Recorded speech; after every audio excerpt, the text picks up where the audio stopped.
of the protection and remedies of Philippine laws and courts.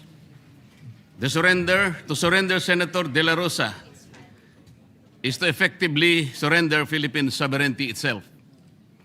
The International Criminal Court Pretrial Chamber 1, Mr. President, has confirmed that it issued a warrant of arrest against Senator De La Rosa on November 6, 2025.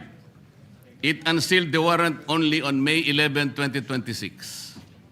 The warrant orders the arrest and surrender of Senator De La Rosa. Under Article 102 of the Rome Statute, to surrender Senator De La Rosa is to deliver him to the custody of the ICC in the Netherlands, a foreign jurisdiction where Philippine laws have no force and Philippine courts can do nothing. While the sponsors pretend that they want Senator De La Rosa surrendered to authorities in the Philippines, in reality, they want him handcuffed, dragged to the airport, dumped on a plane, and banished to the clutches of the ICC in the Netherlands.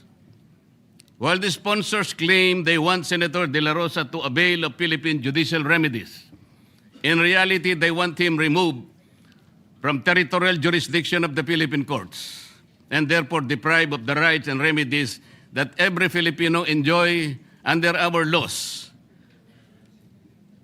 and constitutional protection of due process. In fact, Mr. President, if the sponsors will have their way, Senator De La Rosa is transported to the Netherlands.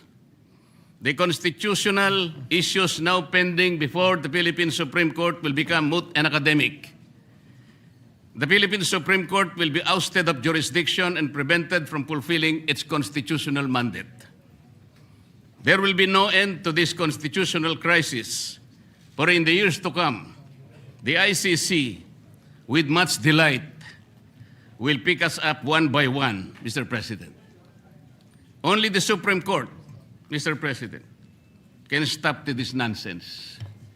The sponsors of Senate Resolution number 395 cited the service of warrants of arrest on the late former Senator Juan Ponce Enrile, former Senators Laila de Lima, and former Senator Antonio Trillanes.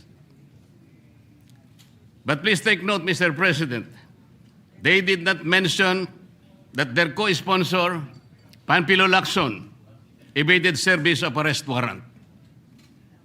The sponsors acknowledged that the late former Senator Enrile, former Senator De Lima, and former Senator Trillanes were all subjected to arrest warrants issued by local courts.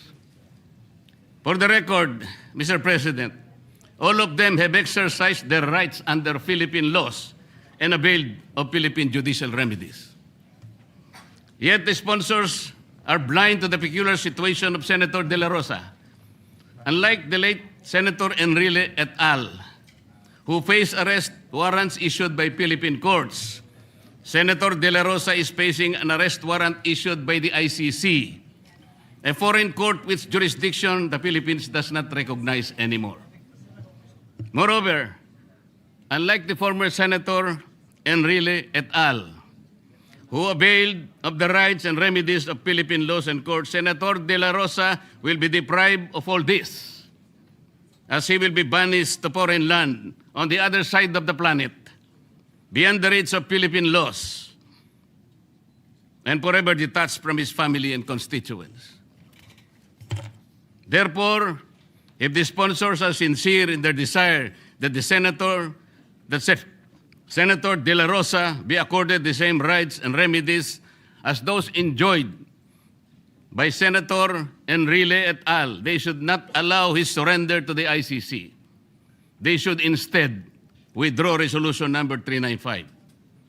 The sponsors recognize that under Republic Act 9851, it is the regional trial court that has exclusive original jurisdiction over offenses constituting crimes against humanity.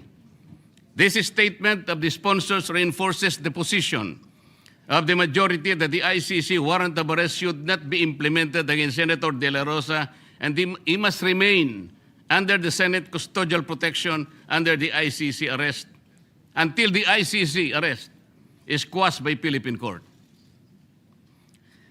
First, Section 18 of RA 9851 provides that it is the Philippine Regional Trial Court that has exclusive original jurisdiction over crimes against humanity. Section 17 allows the transfer of jurisdiction to a foreign court only by way of extradition and provided by the Philippine court, provided the Philippine court is unable to try and decide the case. Therefore, RA 9851 itself bars the ICC from taking jurisdiction, the acts attributed to Senator De La Rosa. Kagaya po ng nasabi ko na kahapon, Mr. President, wala po tayong extradition treaty sa ICC. At wala na po tayong membership sa Rome Statute sapagkat nag-withdraw na po tayo. Sa makatid, wala na pong treaty. Yun po ay nakasaad sa Article 17 ng 9851. Second, at the United Nations, the Philippine government, through the permanent representative, pronounced that the state policy under RA 9851, Philippine courts have the exclusive jurisdiction over crimes against humanity. It also declared that Philippine courts have the competence and capacity to try and decide these cases.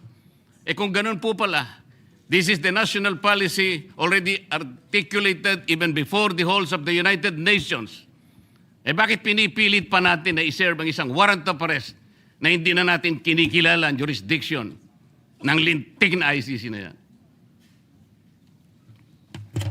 Hence, the Philippine state policy is to assert and exercise local jurisdiction rather than recognize foreign jurisdiction such as that of the ICC. Third, the Philippine government has assumed and exercised local jurisdiction under RA 9851 over the crimes arising from extrajudicial killings allegedly committed by Senator De La Rosa. Philippine local jurisdiction already set in when Senator De La Rosa was served a subpoena by the CIDG in connection with its investigation of said extrajudicial killings. Senator De La Rosa has stated that he is ready to respond to the subpoena. It is of no moment, Mr. President, that today the CIDG withdrew the subpoena. It is a legal ruse. It's a legal legerdemain. Ang akala nila kung withdraw nila yung subpoena, wini-withdraw na yung case.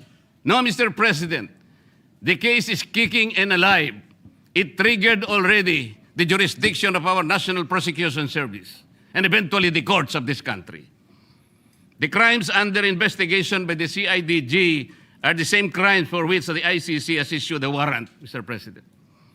Under the principle of complementarity, said ICC arrest warrants can no longer be enforced because there is now a genuine domestic investigation and prosecution currently taking place in this country.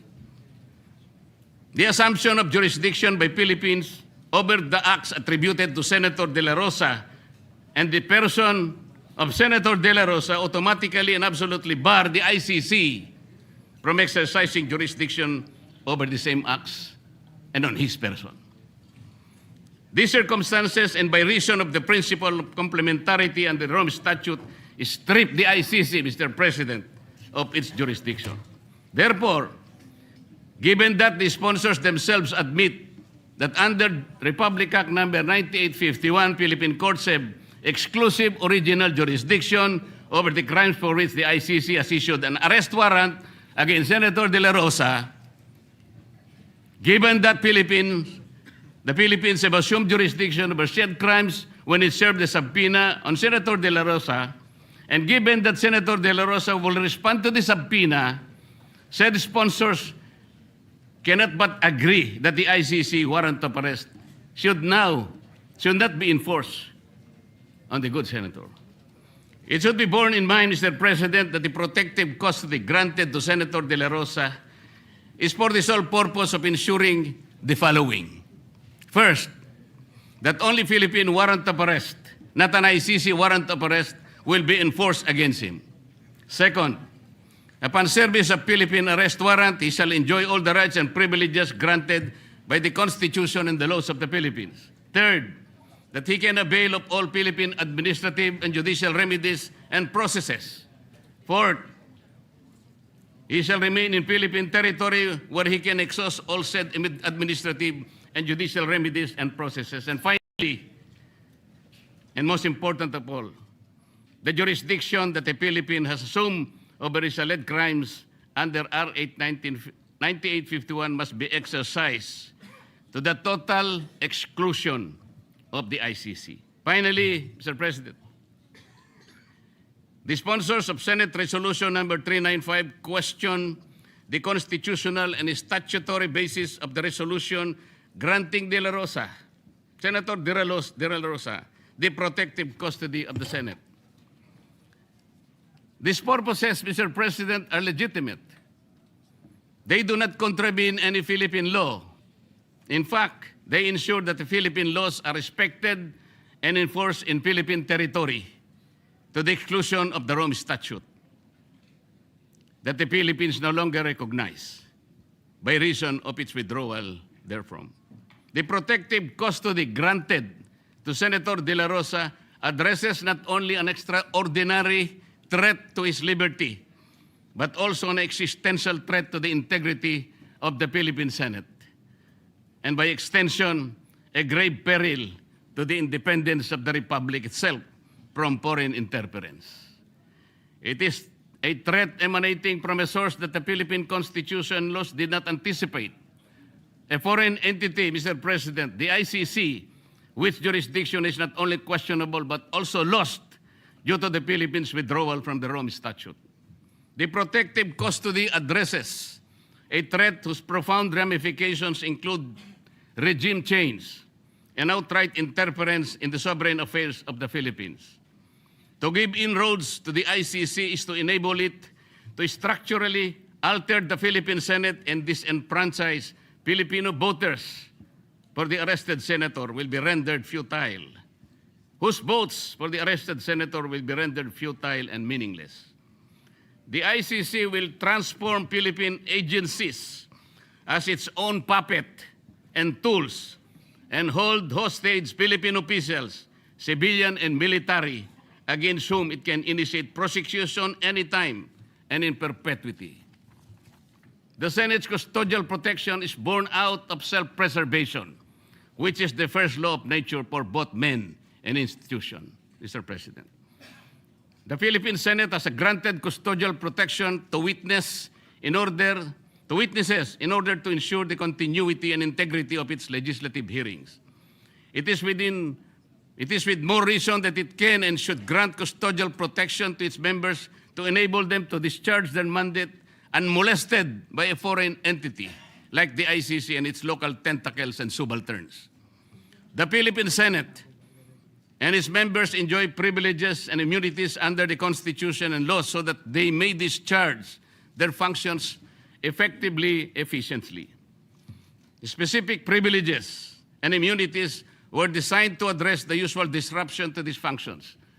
However, they did not anticipate disruptions from a foreign source.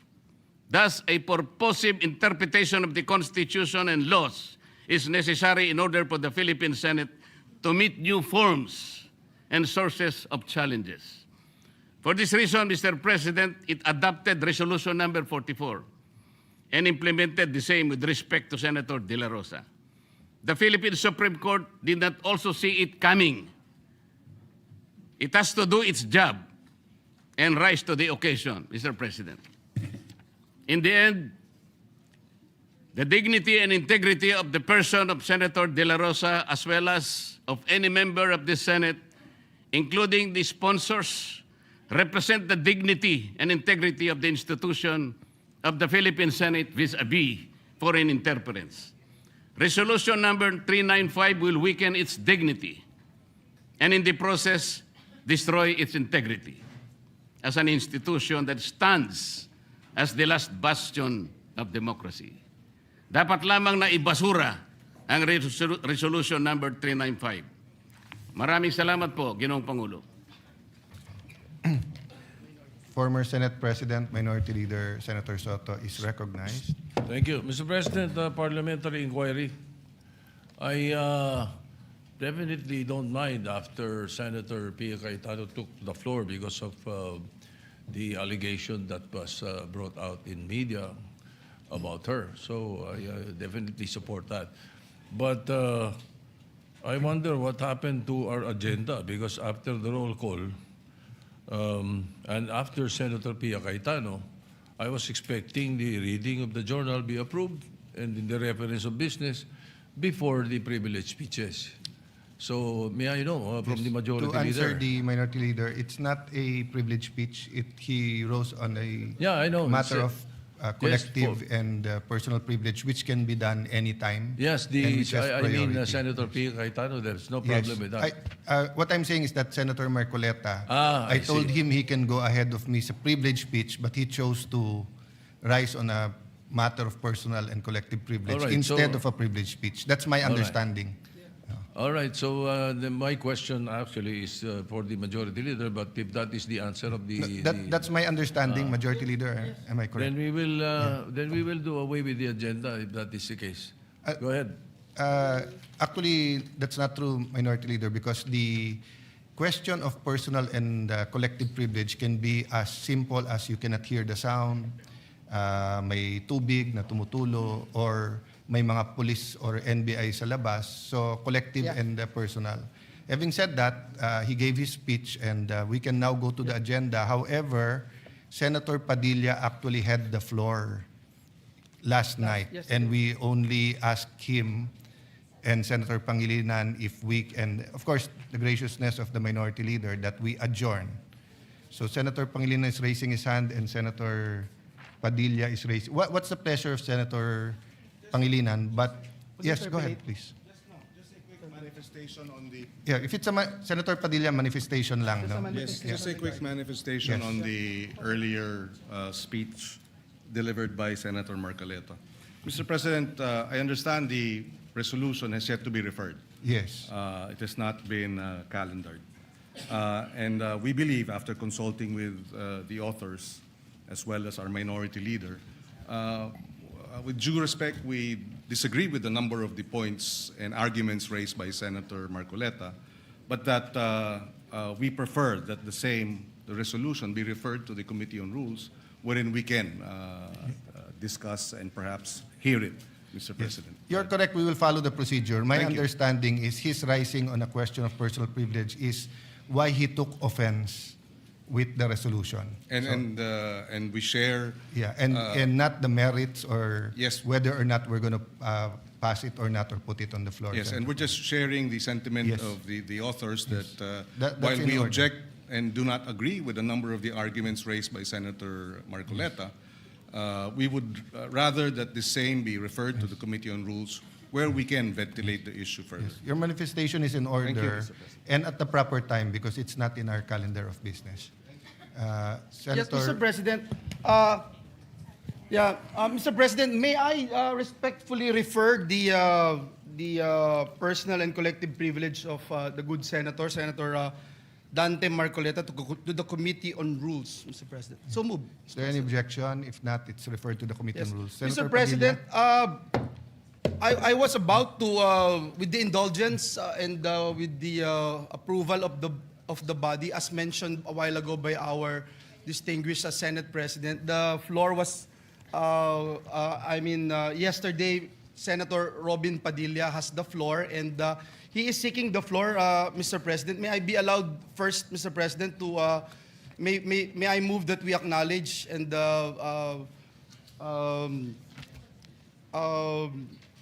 recognize the good gentleman, Senator Robin Hood Padilla.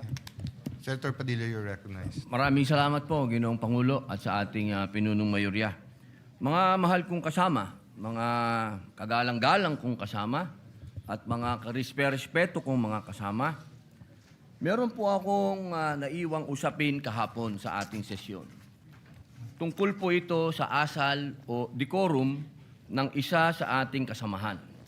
Kaya naman, muli po akong humingi ng pagkakataon na makapagsalita ukol dito upang ipaalala at bigyang diin ang ating mga alituntunin dito sa Senado. Naniniwala po ako na mahalagang mapanatili natin ang respeto, paggalang at kaayusan sa bawat pagdinig at talakayan. ayon po sa ating rules, ang sabi po dyan, Section 93, Rule number 34, Unparliamentary Acts and Language. Ang sabi po dyan, acts and language which offend a senator or any public institution shall be deemed unparliamentary. Sa wikang Pilipino, ang mga kilos at pananalitang nakakasama ng loob sa isang senador o alinmang pampublikong institusyon ay itinuturing na hindi naaayon sa kagandahang asal ng parlamentaryo. Malinaw po na sutuntunin na ito ng Senado na anumang kilos at pananalitang nakakasama ng loob sa isang senador o sa alinmang pagpampublikong institusyon ay hindi katanggap-tanggap. Bilang sanggunian, ipapakita ko po sa inyo ang isang video ni Senador Kiko Pangilinan kung saan makikita ang isang mainit na palitan sa pagitan niya at ng isa pang nating senador at ngayon ay Senate President bilang halimbawa ng kontekstong aking tinutukoy. Pwede mo ba sabihin sa anak mo, anak, pag mali sila, gumawa ka na rin ng mali. Anak, okay lang mangbastos kasi mas bastos sila eh. Anak, okay lang magbully kasi mas bully sila. Ako, hindi ko sasabihin yon. Ako, sasabihin ko, At hindi yun ang sinasabi. hindi, yun ang sinasabi mo, Mr. President, and I'm No, not yet Mr. finished. President. Of Kasi course you said, tama We si beg to Tariela. disagree, Mr. Mr. President, I'm not yet finished. No? Well, we beg to So, disagree. Mr. President, this is the question. The resolution, Ayun po, nakita po natin na napakagandang halimbawa na ilang beses pong gustong magsalita ni Senator Kiko Pangilinan na hindi dumaan sa tamang procedure na hindi binanggit ang Mr. President. Pumapasok po siya sa usapan, ngunit naging magalang ang Senator Alan Peter Cayetano sa mabuting pananalita. Sinabi po niyang, I'm not finished. Kahapon po, nakita po natin ang pangbubulyaw ng ating kasama. Ang sabi po nila, tayo daw po ay balat sibuyas. Hindi po yan pagiging balat sibuyas. Ito po ay nasa rules of the Senate. At ang sabi din po ng ating dating Senate President, na ito daw po ay nangyayari talaga, nagsisigawan. Mga mahal kong kasama, kung ikaw ay nagsasabi ng iyong talumpati at ikaw ay passionate, okay lang yun. Pero para sigawan mo ang kasama mo, nasaan ang rules of the Senate? Si Ginoong Kiko Pangilinan ng ating senador ay ilang beses na pong senador. Ako po ay neophyte kung tawagin. Napakainam po sana kung pakitaan niya ako ng magandang asal at ipakita sa akin na ganito, iho, ang pagsasabi ng I'm not finished. Hindi yung I have the floor with the burning eyes and the very high voice. Ladies and gentlemen, on record po ito. Nangyari po ito on record sa Senado. Humihingi po siya ng pag-abot ng kamay sa akin, hindi na on record. Paano ko po tatanggapin ang kamay niya? Ginawa niya yan on record. Kaya sana po, hinihingi po natin bilang pakikiisa sa aking dasal, na siya ay, kung siya talaga ay nais niyang mag-abot ng kamay, on record. Sabihin niya mismo sa plenaryo na siya ay nagkamali. Katulad po ng ginawa ni Senator Lacson na tumayo kanina at nagsabing siya ay nagkamali. Hindi po ito usapin ng lalabas tayo sa media at sasabihin mong balat sibuyas ako. Di tapon na natin itong rules of the Senate. Tapon na natin to. Di pa natin pala susundin eh. Mga mahal kong kasama, ang sinasabi ko dito, tanggalin natin yan sa record dahil ayokong mababasa yan ng aking mga anak at apo na ang isang Muslim senator ay sinisigaw-sigawan dito sa plenaryo. Yun lamang po. Maraming salamat po sa binigay niyong pagkakataon. Thank you very much, Senator Robin Padilla. We recognize once again Senator Kiko Pangilinan. Thank you, Mr. President. Mr. President, ang suggestion ko ay dahil napanood ko kagabi sa balita na nais pong magsampa ng ethics case laban sa atin na si Senator Robin Padilla. So ang suggestion ko, isampa na yung ethics case at doon na po sa ethics committee natin pag-usapan ito dahil marami pang ibang mga mas importanteng bagay sa aking paniwala ang dapat nating talakayin. Maraming salamat po. For the record, Mr. President. Thank you very much, Senator Pangilinan. We recognize Senator Padilla once again. Wala na po siguro mas importante kung rules of the Senate ang pinag-uusapan natin. So, ang ibig pong sabihin ba niyan na hindi kayang mahumingi ng paumanhin ng isang veteran senator? Para sa kanyang pagtaas ng boses? Yun po ba? Nakikita ko po ang matamis na ngiti ni Senator Kiko Pangilinan. Napakahirap po bang sabihin nun? At kailangan pa natin umabot sa ethics? May I suspend session first?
Okay.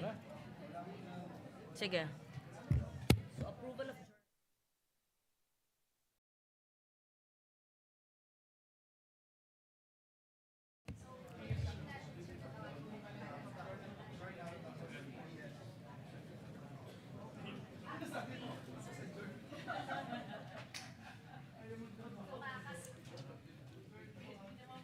Okay.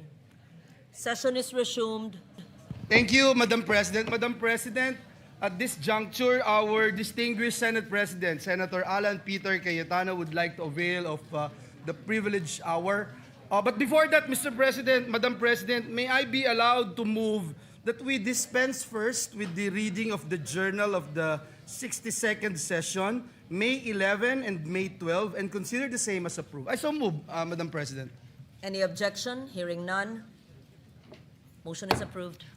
Madam President, our distinguished Senate President, Senator Alan Peter Cayetano, would like to deliver a privileged speech. I move that he be recognized, Madam President.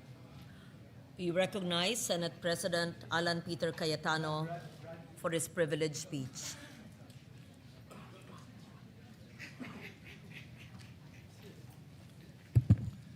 Thank you, Madam President. Dear colleagues, the book of James talks about faith, and the book of James basically tells us that faith without action is dead.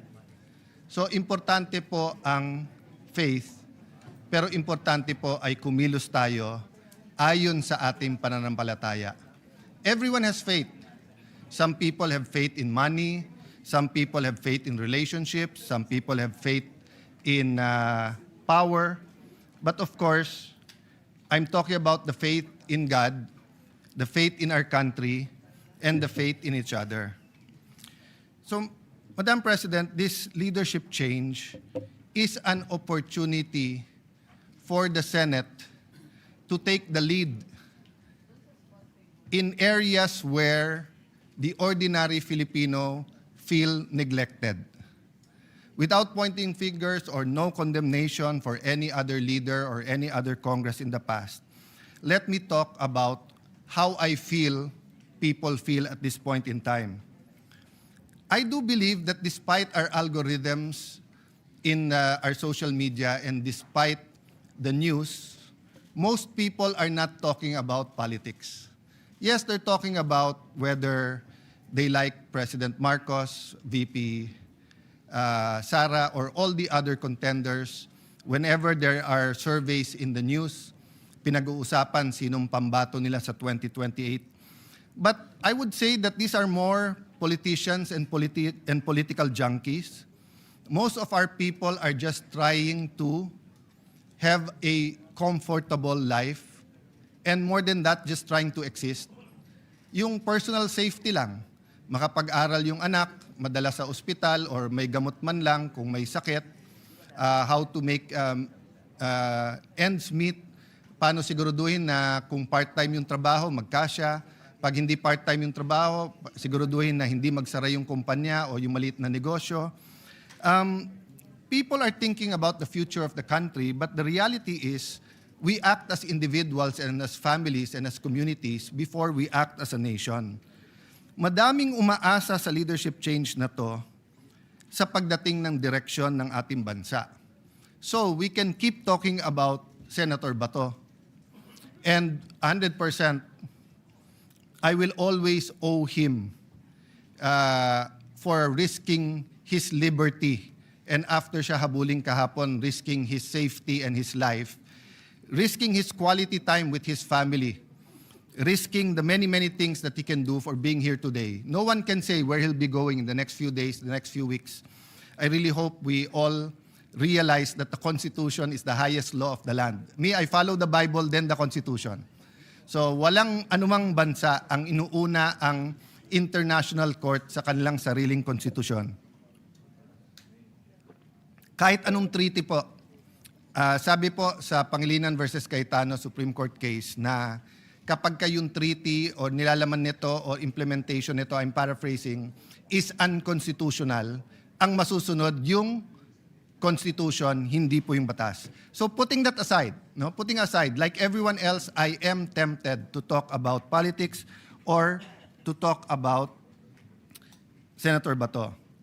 When we talk about corruption, partly it is about politics because the mishandling of the flood control scam, and when I say mishandling, I'm talking in general, whether you talk about the ICC, whether you talk about the whole of government, whether you talk about the DPWH, whether you talk about the Blue Ribbon Committee, even myself, even my participation in any of this investigation or non-participation, nilalahat ko na.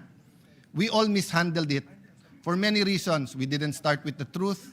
We didn't start with sino ang most guilty, ano ba talaga ang ghost, ano po ang hindi, etc. But the point is, Mr. President, Madam President, napakalaki ng issue na to in terms of amount and in terms of time and saan na ilagay. To give you a perspective, 50 billion lang ang budget ng DPWH in the last year of President GMA. But I think last year, 2025, kung na-release lahat, I think 2024, lumampas ng 1 trillion sa pesos sa DPWH alone. Pero hindi totoo na lahat ng flood control ay ghost. At hindi totoo na binulsa ang buong 1 trillion pesos or binulsa ang buong 350 billion. Pero yun ang tumatak. And the problem is, any Tom, Dick, and Harry na barangay captain, konsihal, mayor, congressman, even senators, administration, opposition, pag merong kang isang contractor dun sa lugar na yon, nakasama sa listahan, ang target hindi the truth Ang target, dumihan yung kalaban. So, I remember from the start of my career, yung nagsasabi sa akin, pag naglabang kayo sa putikan, lahat kayo mapuputikan. No, you cannot get in the mud to fight someone and then, siguro si Bato, mukha ni Mr. Clean. But for the rest of us, when we're in the mud, di ba? The reality is, madudumihan tayo. And the problem there, the context that I want to say is that during a crisis, we have a global crisis, energy crisis, crisis of inflation, crisis of faith in government, crisis in international law with what the US, Iran and its allies, US and Israel are doing. The rule of law is being debated all around the world. Even Europe, the oldest allies of the US, many of the principles is being thrown out of the window every day. So there are several crises ongoing. Kung titignan lang natin from a political lens yung corruption, sabihin natin political lang yan, partially true. Maraming gumamit ng flood control para tirahin lang yung kalaban. At the proper time siguro po, we'll go to that, but I don't want this to be a political speech. But look at it from a social, economic, and moral lens. From an economic lens, we did not only mishandle the investigation, but what to do when we found out of all this corruption. So government spending is so important to our GDP and productivity of our country, nag-slow down to. Until today po, hindi masyadong nagre-release ang DBM at nahihirapan pa rin ang DPWH at yung ibang ahensya na mag-bid. Maraming dahilan yan. Ito problema. Dalawa haharapin natin. Tag-ulan, so malamang maraming baha na dadating. And wala naman nagbago since the flood control scam So malamang marami tayong baha. God forbid, sana hindi. But ang problema towards the end of the year, opposite naman ang problema. Meron daw po tayong super El Nino. So sobrang init at walang tubig, apektado naman ang ating agriculture. I hope all the predictions about the calamity and the state of our economy will be wrong. I hope it will be very, very much rosy. But if you look at the GDP projections, for example, since the last quarter last year, 50% off So pag sinabing 5%, 2.5%. Pag sinabing 6%, 3% lang. Ang layo.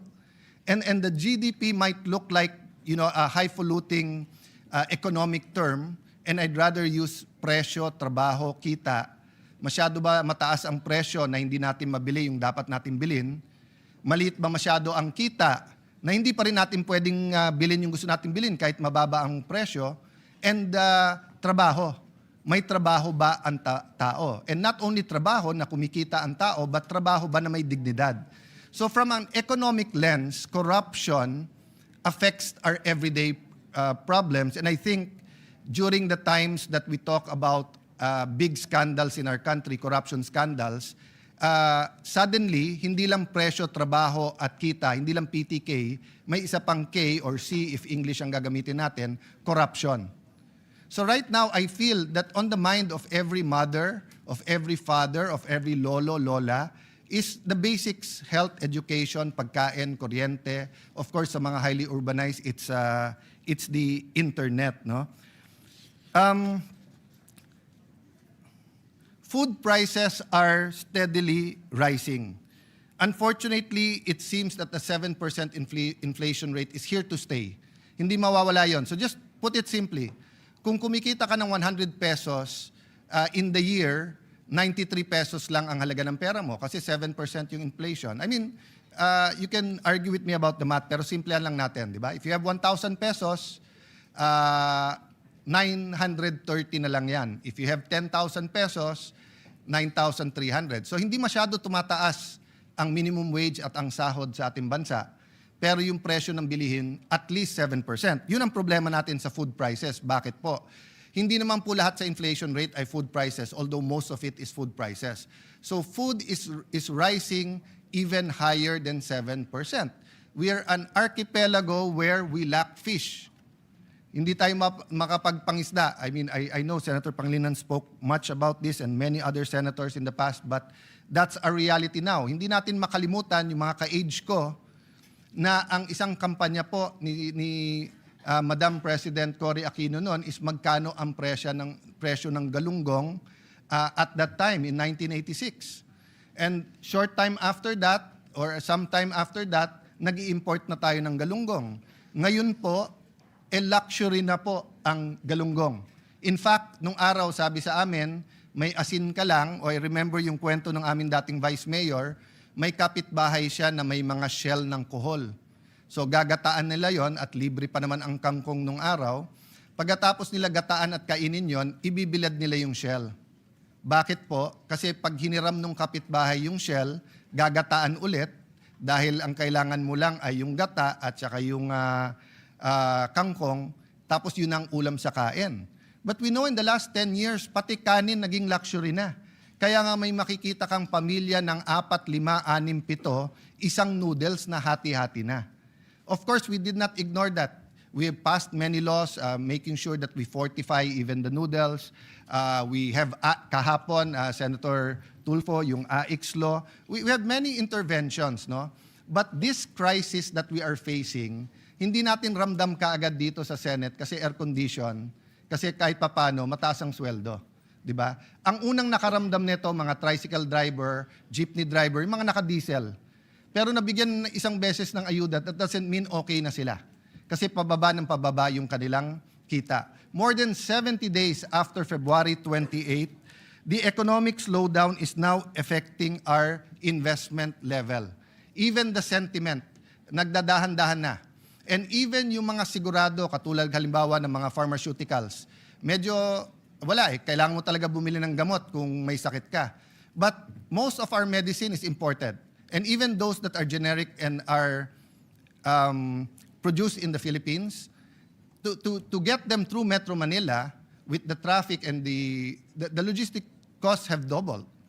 Not to mention if you have to bring it to Masbate, you have to bring it to Aklan, to Catanduanes, to Romblon. The logistics in Mindanao or even Batanes is incredible because, again, apektado tong lahat. The prices of gas was expected to go back to normal during the first few days of the crisis. Unfortunately, tinamaan yung critical infrastructure. So halimbawa po, sa Qatar at Bahrain, nung tinamaan po ang natural gas, ang subproduct or yung byproduct ng natural gas is urea or yung pangunahing ingredient or ginagamit na fertilizer. So tatlo kaagad yung tama. Bakit? Europe uses liquefied gas or natural gas for heating. So tumaas ang presyo ng diesel dahil yun ang kapalit. Tapos nung tinamaan yung production ng yung mismong planta ng urea, tumaas ngayon yung presyo ng fertilizer.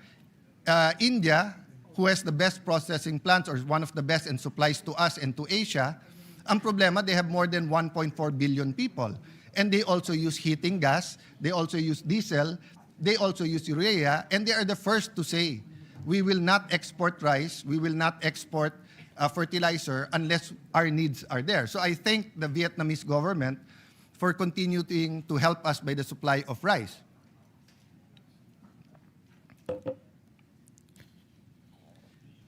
In a recent survey, only 10% of people believe that government, so hindi lang po to hindi lang to Office of President, Vice President, Senate, House, local governments, although ang tingin ko kung magsa-survey tayo, mas mabango ang mga local governments kasi sila ang frontline. Only 10% of people believe that we are actually addressing the high prices of even the basic goods. 90% says that inflation, wages, 95% says that all of these are serious issues. 75% says that corruption has increased in the last 12 months. Not only that we're not addressing it properly. So once we think that corruption is a way of life, I went to the political, talking about the economic, I will now go to the social and the spiritual. Once we start believing na hindi natin to kaya, once na naniwala tayong bahala na, once na sinabi natin, hindi, corruption, hindi natin matatanggal yan, it's our soul that gets damaged. We start believing that values can be changed. We start believing that, konting corruption, okay na rin yan, etc. Economically, there are empirical facts that some nations, certain level of corruptions did not affect their corruption. The corruption did not affect their economics, but it did affect their soul, and eventually it affected not only their economics, but their being one nation. In the group I've been with in the last few years, which is Transforming the Nation, one of the teaching is that there are 7 spheres or 7 mountains of culture: family, church, government, business, education, health, and media. Media is both the artistry and also the journalism. Ang sabi po dun kasi, if you want real change, and let me go back to the Bible, the first thing the Lord Jesus said, and I'm addressing myself to Christians, and Brother Robin and anyone from a different religion can of course also relate or parallelize what I've been saying here. But in the Christian faith, ang unang sinabi ni Lord Jesus, repent, which means change your mind, magbago, magbago, because the kingdom of heaven is near.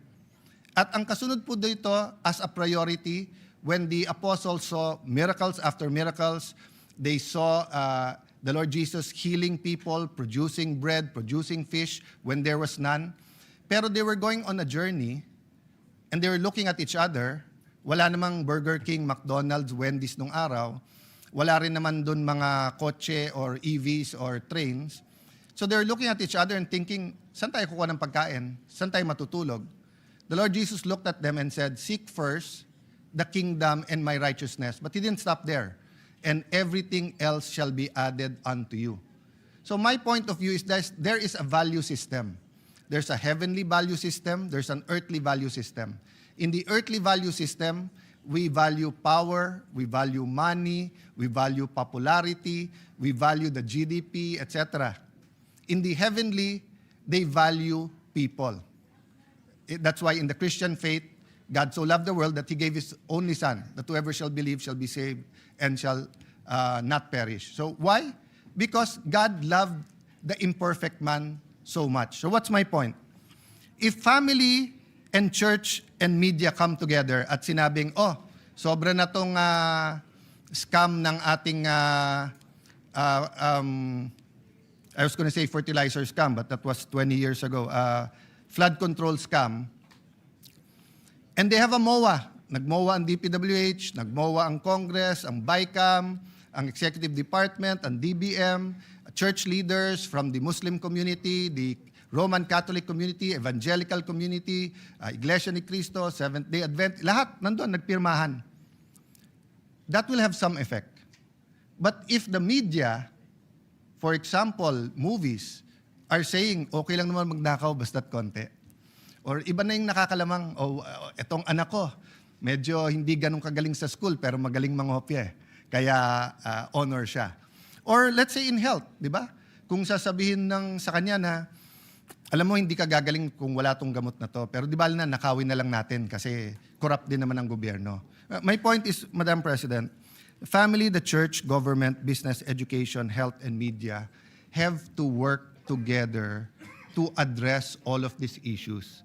And let me close by a quote from a manual I read. Anya Dique po, ang pangalan po, ang last name nung gumawa. Sabi niya, nung naging Christian daw ang Africa, lalong naging corrupt. And in her country, she was saying that nung dumami ang Christians, dumami ang corruption, sumama ang politika, much as we are experiencing now, nawalan daw siya ng gana, nawalan siya ng pag-asa, nag-pray daw siya. Sabi niya, Lord, ayoko na sa politika, ayoko na sa public, ayoko na sa gobyerno. Walang pag-asa tong bansa namin. In one of her meditations daw, the Lord told her, ang problema, you want a political solution for a spiritual problem. You want an economic solution for a spiritual problem. You want a socio-economic political problem, solution for a spiritual problem. So, Madam President, I stand here today humbled by the task that you put on my shoulders, pledging to serve not only the 13 who voted to put me in place here in the Senate, but for the 24, but to serve first God and serve our people. I ask this August Chamber, baguhin natin direksyon natin. May mga iba wala tayong choice. So pagdating ng articles of impeachment, forthwith, we will act upon it. This leadership change is not about the impeachment. All of us here will be on trial and we will all do our best and we have to be impartial. Okay, that's clear. Having said that, paano natin isasabay ang problema ng corruption? And having said that, pag corruption, mahilig tayo magturo sa mga kasama natin eh. Maybe it's necessary kung guilty talaga. Maybe it was done for political purposes. Saka na natin pag-usapan yon. But we have to find a way to investigate and change the corruption system in our country without burning the whole house down. 'Di ba? I mean, kung may anay sa bahay, tanggalin yung anay. Kung may mga daga sa bahay, hulihin ang daga o patayin, tanggalin sa bahay. Hindi mo susunugin yung buong bahay, no? But thirdly, Madam President, the economics. Kapit sa patalim ang maraming Pilipino. There are many things we can do. For example, we have had a lot of laws for agricultural modernization. But we need a productivity law for agriculture. Palaki ng palaki ang ating population, pero yung productivity natin, nagpla-plateau eh. Tapos lalo ngayon na may Super El Nino, sabi nila ang fiscal space natin maliit. Yes, kasi nga during the 6 years o 5 years ng Aquino, maganda yung ekonomiya until the pandemic, 3.5 years ng Duterte, maganda yung ekonomiya. But since then, we have borrowed heavily. So yung debt to GDP natin medyo mabigat na, and then yung credit ratings natin apektado na. But still, Fidel Ramos was in a worse case. And he was able to say 10% savings at ilipat yung 10% na yun sa mga priorities. Korea at one point in time had so much faith in their leaders that they sold personal owned jewelry to pay their national debt and to rise up. Japan was devastated by 2 atomic bombs. But look at Japan now. So, Madam President, I'm here to stand today to say, let's list down our priorities together with the minority. Ano yung 5, 7, 10 na pinaka-importanting batas? So I'm meeting with the LEDAC people tomorrow kasi may LEDAC sa Tuesday. And hopefully, any member of this Senate submit to the Secretariat by tonight or tomorrow. Ano yung priority? But ang aking lang ipapakiusap sa inyo, wag muna yung personal advocacy kahit maganda. Ano yung game changers na mababago ang direksyon ng ating bansa? Many of our bills are important. Many of our bills have been pending for 50 years. Many of our bills are controversial. But I am sure there are 3, 4, 5, or maybe 7 or 10 bills in agriculture, in health, in education, in finances of this beloved country that we can do para pag sinabi, tara, trabaho na tayo. Hindi trabahong politika. Hindi trabahong tirahan, hindi trabahong bato-bato sa langit pag dumating sa Senado, sinong magagalit. Hindi po. Trabahong tapos na yun eh. Tapos na Monday, tapos na kahapon. I'd like to take this opportunity. Ang CIDG po nagsabi today, kung tama yung news report, they will respect our having custody of Senator Bato. So, hindi na siya isusupina. But with the permission of Senator Bato, if they want to investigate the EJK, they can come here and they can interview you. Di ba? None of us are above the law. I'd like to thank Secretary Remulla for the assurance that we will follow the law. The NBI, sinabi, iba dati, iba ngayon. So again, Madam President, yes, we will have to sometimes mention or go to the political aspects. No? I want to honor Senator Pia for saying yesterday, pwede ba ituloy ang hearing? So my good friend, nag-hello ako sa likod. I didn't know she'll be here. Waya, the farmers could have had their hearings. Di ba? Senator Erwin, ang daming pending sa kanya. I was assuring him, pag wala naman objection sa floor, lahat ng dapat i-sponsor na. But I haven't consulted all 13 of my colleagues yet because we didn't have time a while ago. I also wanted to honor one of our colleagues who stood up during the break, Senator Win Gatchalian, and did a good job sa Protect hearing. No, I also believe that talagang itatayo naman ng executive yung uplift. But tingin ko, napabilis at napataas yung uplift dahil sa Protect. So at the proper time, Majority Leader, if there's no objection from everyone, I would ask if today we can ask him to continue as chairman of Protect. Because precisely everything I've said today, maybe except the spiritual side, but Win is also a brother in Christ. And regardless of our religion, you know, the spiritual side is always there when we love our neighbors. So, Madam President, dear colleagues, thank you for this opportunity to give me this opportunity to express what really is in my heart and mind. So may God bless the Philippines and God bless us all as we humble ourselves before the Lord and God. Thank you very much, Senate President Alan Cayetano. We take note of everything that you said.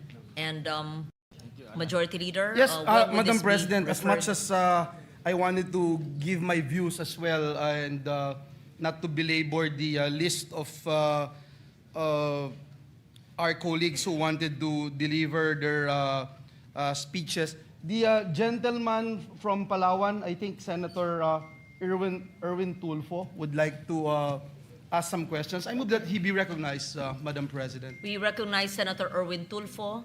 Is this a manifestation or interpellation? Madam President, Yes. this is not a manifestation or interpellation. Rather, it is. I would like to address this to our new Senate President while he's still on the floor. It's a parliamentary inquiry. It is regarding on the status of the motion made by Senator Kiko Pangilinan yesterday on the holdover capacity of the outgoing Senate committee chairpersons in relation to Section 19 of the rules of the Senate as raised by Senator Escudero. May we know, Mr. President, your ruling on this? Yes. Thank you. May I ask permission from the presiding officer and the Majority Leader to answer?